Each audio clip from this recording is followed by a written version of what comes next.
Chapter 12. Danforth and I have recollections of emerging into the great sculptured hemisphere and of threading our back trail through the cyclopean rooms and corridors of the dead city. Yet these are purely dream fragments involving no memory of volition, details, or physical exertion. There was something vaguely appropriate about our departure from those buried epochs, for as we wound our panting way up the 60-foot cylinder of primal masonry, we glimpsed beside us a continuous procession of heroic sculptures in the dead race's early and undecayed technique, a farewell from the old ones, written 50 million years ago. Finally, scrambling out at the top, we found ourselves on a great mound of tumbled blocks, with the curved walls of higher stonework rising westward, and the brooding peaks of the great mountains showing beyond the more crumbled structures toward the east. The sky above was a churning and opalescent mass of tenuous ice vapors, and the cold clutched at our vitals. In less than a quarter of an hour we had found the steep grade to the foothills, the probable ancient terrace, by which we had descended, and could see the dark bulk of our great plain amidst the sparse ruins on the rising slope ahead. Halfway uphill toward our goal we paused for a momentary breathing spell, and turned to look again at the fantastic tangle of incredible stone shapes below us, once more outlined mystically against an unknown west.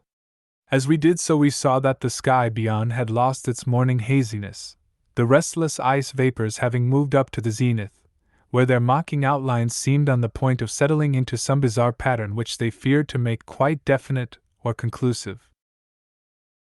There now lay revealed on the ultimate white horizon behind the grotesque city a dim, elfin line of pinnacled violet, whose needle-pointed heights loomed dreamlike against the beckoning rose color of the western sky. Up toward this shimmering rim sloped the ancient tableland, the depressed course of the bygone river traversing it as an irregular ribbon of shadow. For a second we gasped in admiration of the scene's unearthly cosmic beauty, and then vague horror began to creep into our souls.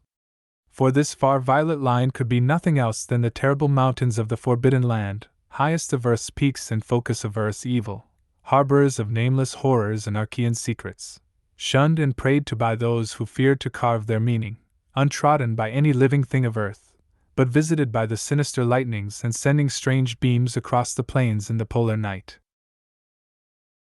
If the sculptured maps and pictures in that pre-human city had told truly, these cryptic violet mountains could not be much less than 300 miles away, yet none the less sharply did their dim elfin essence jut above that remote and snowy rim, like the serrated edge of a monstrous alien planet about to rise into unaccustomed heavens. Looking at them, I thought nervously of certain sculptured hints of what the great bygone river had washed down into the city from their accursed sloping, and wondered how much sense and how much folly had lain in the fears of those old ones who carved them so reticently. I recalled how their northerly end must come near the coast at Queen Mary Land, where even at that moment Sir Douglas Mawson's expedition was doubtless working less than 1,000 miles away, and hoped that no evil fate would give Sir Douglas and his men a glimpse of what might lie beyond the protecting coastal range. Such thoughts formed a measure of my overwrought condition at the time, and Danforth seemed to be even worse. Yet before we had passed the great star-shaped ruin and reached our plain our fears had become transferred to the lesser, but vast enough, range whose recrossing lay ahead of us. From these foothills the black, ruin-crusted slopes reared up starkly and hideously against the east, again reminding us of those strange Asian paintings of Nicholas Roerich, and when we thought of the damnable honeycombings inside them, and of the frightful amorphous entities that might have pushed their fetidly squirming sway even to the topmost hollow pinnacles, we could not face without panic the prospect of again sailing by those suggestive skyward cave mouths where the wind made sounds like an evil musical piping over a wide range. To make matters worse, we saw distinct traces of local mist around several of the summits, as poor Lake must have done when he made that early mistake about volcanism, and thought shiveringly of that kindred mist from which we had just escaped, of that, and of the blasphemous, horror-fostering abyss whence all such vapors came. All was well with the plane, and we clumsily hauled on our heavy flying furs. Danforth got the engine started without trouble, and we made a very smooth takeoff over the nightmare city. At a very high level there must have been great disturbance, since the ice dust clouds of the zenith were doing all sorts of fantastic things. But at 24,000 feet, the height we needed for the pass, we found navigation quite practicable. As we drew close to the jutting peaks, the wind's strange piping again became manifest, and I could see Danforth's hands trembling at the controls. Rank amateur though I was, I thought at that moment that I might be a better navigator than he in effecting the dangerous crossing between pinnacles, and when I made motions to change seats and take over his duties he did not protest. I tried to keep all my skill and self-possession about me, and stared at the sector of reddish farther sky betwixt the walls of the pass. But Danforth, released from his piloting and keyed up to a dangerous nervous pitch, could not keep quiet. I felt him turning and wriggling about as he looked back at the terrible receding city, ahead at the cave-riddled, cube-barnacled peaks, sidewise at the bleak sea of snowy, rampart-strewn foothills, and upward at the seething, grotesquely clouded sky. It was then, just as I was trying to steer safely through the pass, that his mad shrieking brought us so close to disaster, by shattering my tight hold on myself and causing me to fumble helplessly with the controls for a moment. A second afterward my resolution triumphed, and we made the crossing safely, yet I am afraid that Danforth will never be the same again. I have said that Danforth refused to tell me what final horror made him scream out so insanely, a horror which, I feel sadly sure, is mainly responsible for his present breakdown.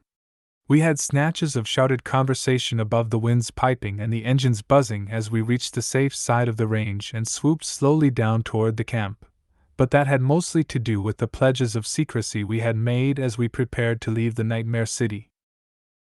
All that Danforth has ever hinted is that the final horror was a mirage.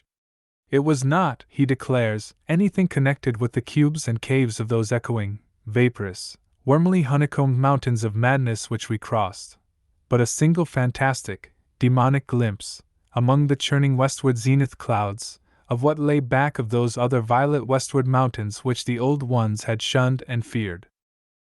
He has on rare occasions whispered disjointed and irresponsible things about the black pit, the carven rim, the proto-shoggoths, the windowless solids with 5 dimensions, the nameless cylinders, the elder pharos, Yog-Sothoth, the primal white jelly, the color out of space, the wings, the eyes in darkness, the moon ladder, the original, the eternal, the undying, and other bizarre conceptions.